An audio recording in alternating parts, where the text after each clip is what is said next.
Welcome. Today we have Realme GT Master Edition, and we have to remove FRP Google lock. So first go to the unlock tool and choose the correct model. Now there we have ideal erased FRP.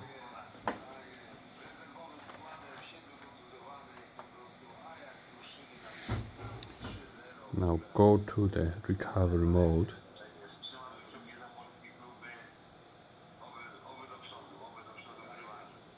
Dziękujemy Ci bardzo, pozdrowienia serdeczne, ślemy w takim razie do Holandii, trzymaj się.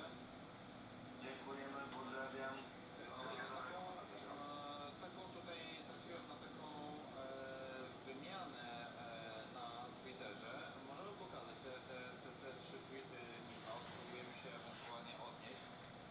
Są kibice ogólnie, którzy dosyć, moi drodzy zaklepem, którzy dosyć sceptycznie zapatrują się na dalszą pracę Nilsa Frederiksena.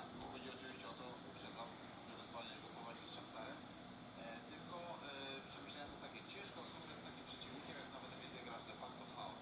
Ekstraklasa na co trzeci mecz wybacza, ale tu nie ma litości. Za mało wypracowali się przez ostatnie 12 miesięcy, a liczyć na sukces w lidze konferencji. Od jesieni 24 potężny downgrade, a od odejścia Sousy kolejny. To pewnie będzie temat na jakąś szerszą analizę w gabinetach działaczy Lecha Poznań któregoś innego wieczora, nie teraz na gorąco w smutku po meczu z Shakhtarem, ale faktycznie zastanawiamy się, czy ten Lech się rozwija od Mistrzostwa Polski.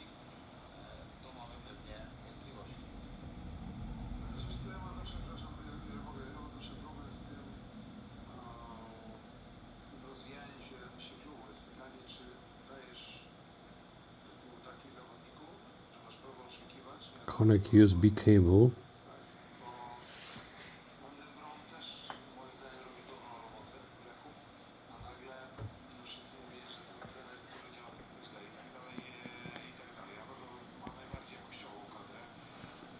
Now FRP Google lock done. So thank you for watching. Don't forget to subscribe, and until the next time.